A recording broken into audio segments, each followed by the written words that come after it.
Hello friends, today we are going to continue with our previous topic of mental status examination. In my previous video, we have discussed about the basic components of mental status examination, that is we have discussed about the appearance and attitude, then we have discussed about the motor behavior, and we have discussed about the orientation of the person, and we have discussed in short about the emotions. Today we are going to discuss the remaining components of the mental status examination, which are the emotions, then speech, thought, memory, intelligence, and etc. Okay, so today we will begin with emotions. So let us first try and understand what is the meaning of emotion. Emotion is a complex feeling state which has different other components like psychic, somatic, and behavioral. So whenever any person is feeling any emotion, there will be various events occurring at various levels in his body.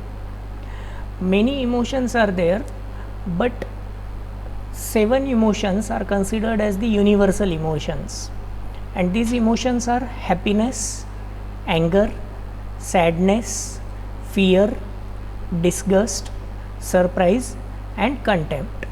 So amongst these emotions, whenever any person feels any emotion, there will be various changes occurring at the level of body, mind, and behavior. The second thing is we have to discuss about the mood of the person. Now what is mood?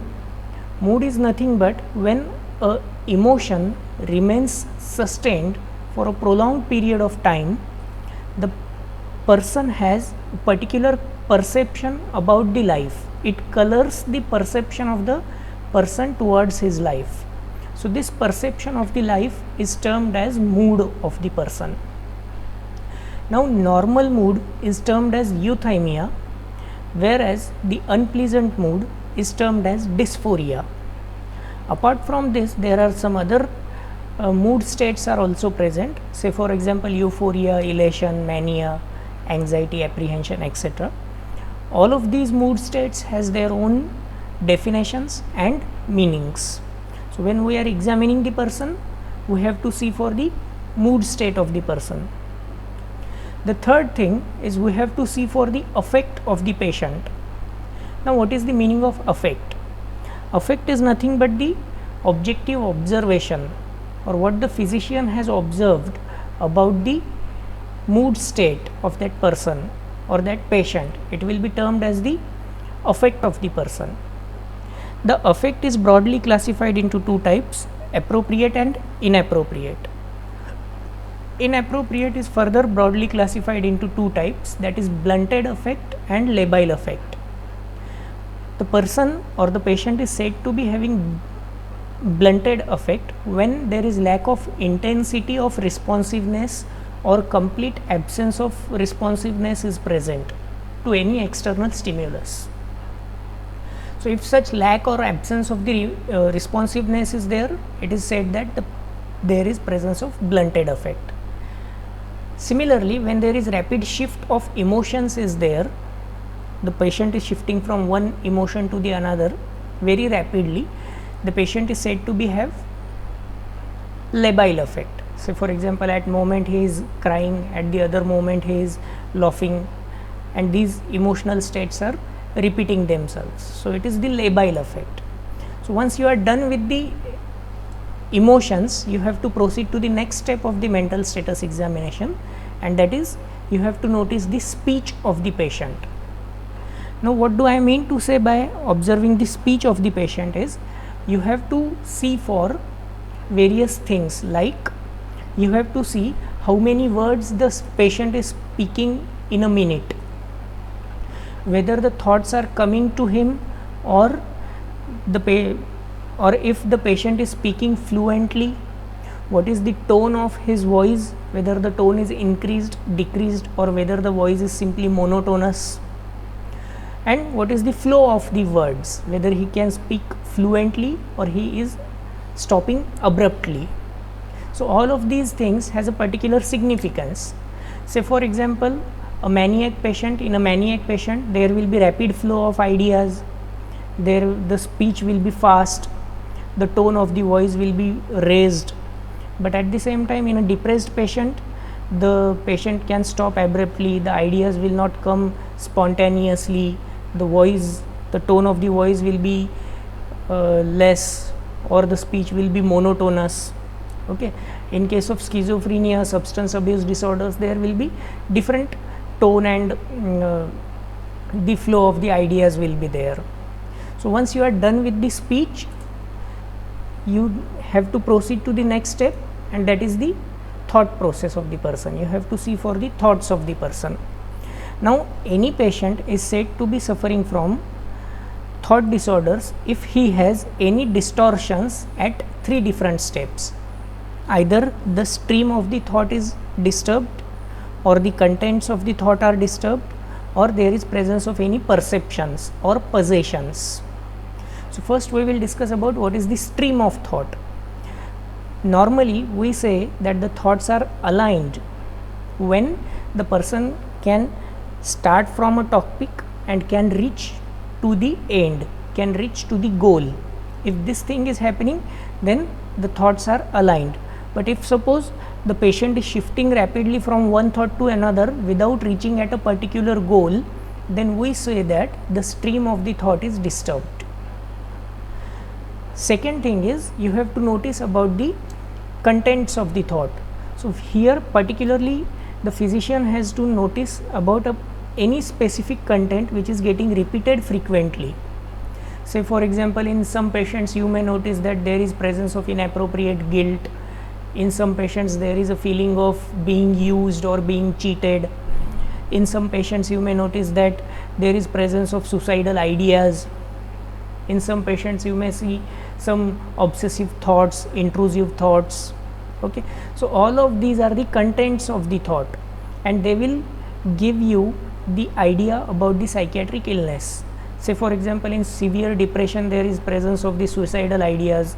In some personality disorders there will be presence of feeling of worthlessness, feeling of cheated, or feeling of being persecuted, etc. So these contents will help you in making the diagnosis of the disease. After this is done, the content of the thoughts are examined. You have to see for any perceptions or possessions. So these perceptions are of 3 different types, that is delusions, illusions and hallucinations. Now what is the meaning of delusions? Delusions are nothing but the firm and unshakable beliefs of the patient. Say for example, I am being persecuted, I am being watched, I am very rich, that particular person is in love with me, etc. So all of these are the delusions. These delusions are clinically termed as delusions of grandiosity, paranoid delusions, etc.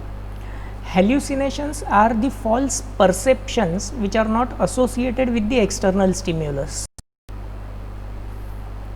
So the patient may say that he is able to listen to somebody, he is able to see someone. So all of these are the false perception when no external stimulus is present.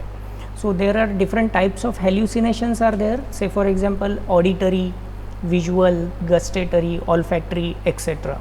Auditory hallucinations are most common, and the olfactory hallucinations are present in case of some neurological disorders, say for example in epilepsy also. Now coming to the third part, that is illusions. What is illusion? Illusion is the false interpretation. That means there is false sensory perception is present about some real external stimulus. It is the false interpretation, it is not false perception, it is the interpretation. Means the thing is actually present and the person is interpreting it incorrectly. So these interpretations are especially about the size and shape of the object is there. The commonest example is the rope can be considered as a snake. So that is the illusions. So once you are done with the thought process, you have to see or you have to assess the memory of the person. Now there is different types of assessment of the memory. Say for example, you have to assess the recent memory, you have to assess the remote memory. Now how to assess recent memory. There are two techniques are present for the assessment of recent memory, that is called as digit recall or word recall method. So digit recall method is again classified into two types, forward digit and backward digit. So what you have to do is you have to repeat certain digits to the patient. Say for example, you can say 2, 5, 7. Take some pause between these digits, wait for 10 to 15 minutes and then ask the patient to repeat the same digits that you have told to him or her. Similarly, you can add some more digits in the next and you can ask, say for example 2, 5, 7, 9 and ask the patient to repeat. This is called as forward digit method, and in backward you have to tell the word digits backwards. Say for example 9, 6, 3, 1, like this. In case of word recall method, what you have to do is you have to tell a person 3 different words which are not associated with each other. Say for example, you have to tell the patient blackboard, bike and soil, which are not associated with each other. Wait for 10 to 15 minutes and then ask the patient to recall those words. If they are able to tell them correctly, that means that their recent memory is intact. Similarly, remote memory. Remote memory means you have to ask the patient to recall something from past. You can ask the patient to tell his birth date, date of his marriage or the place of his marriage, date of birth of his children, etc. So that is the assessment of remote memory. So once assessment of memory is done, you have to shift to the next point of mental status examination, and that is the intelligence, assessment of intelligence. So we will limit ourselves to the definition of intelligence, that is, intelligence is nothing but the problem solving capacity of the person, or it is the ability of the person to think logically and act rationally. So how to assess this problem solving capacity of the person? So this assessment depends upon the educational qualification of the person. If suppose the patient is literate, you can ask him that who is the prime minister, who is the president of the country, what is the capital of this country, and other questions. But if suppose if the patient is illiterate, you can simply ask him some questions about the relationships, like what is the relation between you and the brother of your mother, or relationship between you and the son of your brother, etc. Likewise, this you can ask the questions, or you can ask which fruits are available in the summer season and which fruits are available in the winter season, etc. So that will help you to assess the intelligence of the person. So these are the major components of mental status examination. Apart from that, there are some minor components are also present or are also included in the mental status examination, and which are the span of attention, concentration, abstract thinking, insight and judgments. So these points can also be included in the mental status examination. So here we finish with mental status examination. Thank you.